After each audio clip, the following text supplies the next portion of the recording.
Good morning, everyone. Welcome to Pre-Market News and Views by In the Money Stocks. Today is February 14th, 2012. We're going to jump right into these charts here, as there is a lot to cover this morning. Let's start off with the S&P 500 E-mini futures. You'll see they are trading lower by about a half a point. Not really a big deal. They were trading higher earlier. They really took off to the upside around 2 a.m. and now have pulled back a little bit. Obviously, if they're pulling back, it tells you that the U.S. dollar index is actually moving higher, and that is the case. Let's take a look at the U.S. dollar index, which is trading higher by 24 cents today. But the dollar around 5 a.m. started to make a little move to the upside. Has not taken out this high range here, or this high pivot, I should say, of 79.35. Also, you'll see the dollar topped out around 1 o'clock, but is now rebounding. Now, this is what normally happens. Each and every day we see the U.S. dollar index trade higher, but once the opening bell rings in the market around 9:30, 10 o'clock, you'll start to see the dollar fade and slowly sell off, and the market will rally up. We'll see if that pattern occurs again today. But remember, dollar down, market up, dollar up, market down. It's just that simple at this moment. Okay, so the inverse relationship is very, very well intact, and we'll have to see exactly how that shakes out and plays out over the rest of the trading day. All right, let's talk about what's going on a little bit today. You do have some news coming out of Europe today. It looks like, first of all, there was a Moody's downgrade. So the credit rating agency Moody's downgraded, I believe, Portugal, Spain, Italy, Malta, and a couple of other countries. It might have been Slovenia and maybe Slovakia, if I'm not mistaken. So there was six European countries downgraded, but most notably Italy, Portugal, and Spain. Also, they also put, I believe, France and the UK on negative outlook watch, and maybe Austria. So there's definitely some downgrades in play here today. But again, the market, for the most part, doesn't seem to worry about it. The market's on this inflationary high. As long as there's a lot of money being pumped into the system, no problems there. Also, last night, to note, Bank of Japan eased its monetary policy. Okay, so I believe they're going to basically print more money, and the yen has moved a little bit lower, and that caused a little rally in the Nikkei last night. I believe the Nikkei overall was up about 0.7%. So a decent little pop last night on more currency manipulation, and this is just the way the markets move. They just really move off of currency manipulation by the central banks. It looks like that was really the big news. Also this morning, I believe Italy sold 4 billion euro worth of securities. The demand looked to be pretty strong. Again, who really knows if that's true? The ECB could be in there buying the bonds, moving the yields lower, as there's pretty good demand for the bonds, so it seems. But you can't really believe it, and who really cares at this point? Just watch the dollar. If the dollar moves higher, it's going to put pressure on the markets. The markets will move lower. Once the dollar pulls back, though, and once the dollar starts to retreat, and it usually does, right after the opening bell, that's when the markets will inflate higher. So if we just go back and look at the S&P 500, even yesterday, rewind the time back here, you'll see right around 10 o'clock, market found a low and pretty much rallied up into the 3 o'clock hour before a little bit of a pullback and then a little final surge into the close. So you see that each and every day. Watch for that early morning low being put in. It happens constantly. Okay, so that's pretty much all the news that we have out here. As for the Asian markets, it really was nothing to speak about last night. The Indian Sensex was the big winner, and that was up 0.4%. The Nikkei, as we talked about earlier, that was up 0.7%. The Shanghai was just down a few points, not really a big deal, and the Hang Seng was basically flat. So we don't want to make too much out of anything going forward in Asia at the moment. But Europe, you have to watch for, and if the dollar starts to pull back, the futures will get a bid, and most notably the European markets, which are trading basically flat this morning, may catch a little bit of a bid as well. So we'll watch that. Now, there are a few things to cover. Let's talk about USO. Oil is trading up at 38.91 share.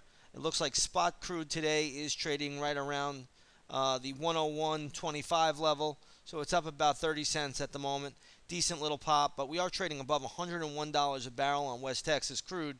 That is going to affect the economy eventually. Gasoline, I don't know if anybody has noticed, but gasoline prices are really starting to soar again. So we're close to $4 a gallon. California, I believe, is over $4 a gallon. Here's a daily chart of the UGA, and you can see ever since December 19th pivot low, look at how gasoline has rallied higher. So now we're up to $55 a share on the UGA, basically translating to $4 a gallon at the pump. So again, that will affect the economy eventually, but right now markets don't seem to worry about it at all, and everything is rosy. Let's take a look at some stocks in the news today. We're going to start off with this new issue, Michael Kors. The stock hasn't been around that long. It looks like it debuted right in the middle of December. Stock is trading all the way up to, let me go right here, getting a big pop today, trading up to $39, $40 a barrel, $40 a share, excuse me. I think the stock is overdone. I think it's too extended here. Needs to pull back in. It's a very nice move, but I would not be a buyer up here on this Michael Kors. I think it's a weak gap higher. Again, very, very good move, trading at 38.50 at the moment, traded as high as $40.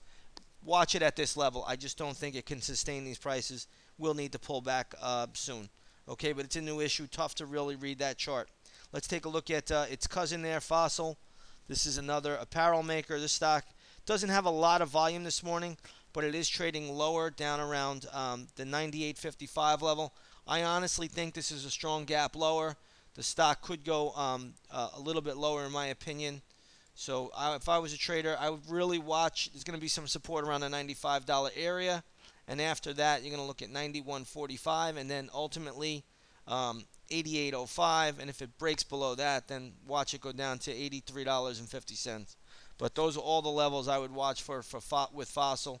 But it looks like a pretty strong gap lower this morning, so be careful. Strong gaps can sell further than you think. Let's take a look at Rackspace. This is probably one of the better hosting companies out there. Uses a lot of cloud computing in their hosting as well. The stock is trading up at $54.15. It's coming off of a 1 week choppy base, so you got to respect it a little bit. But the stock looks overcooked to me at these levels, so it may need to pull back up here. But again, it's not a terrible pattern coming off of a 1 week base. The base was weak, it was kind of loose, not a very tight base. But either way, a decent little pop initially early. It could be a fade candidate. But coming off of a 1 week base, you don't want to discredit it too much, okay? So, be careful with that one at the moment. Let's take a look at this CCMP. I never traded this before, but I did see that it was making a big move. So it's Cabot Microelectronics Corp. Up to $54. I don't know the news there, but it looks like it's a pretty decent little pop. So respect that one at the moment.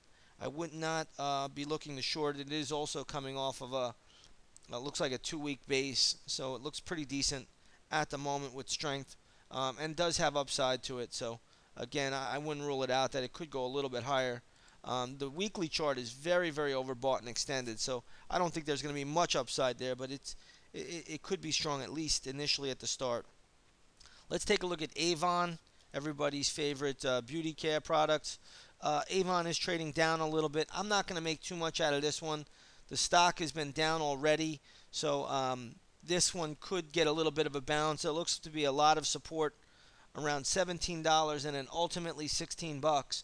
So traders that are looking at this Avon, 16 looks very, very desirable for a bounce trade if it gets down there intraday. So we'll have to wait and see if it does get down there. I'm looking at this UCTT this morning. This has had a real nice pop. They're actually coming off of a little bit of a base. Looks like it has a lot of resistance around $10. So watch the $10 area, but decent little move, and it's showing some decent strength.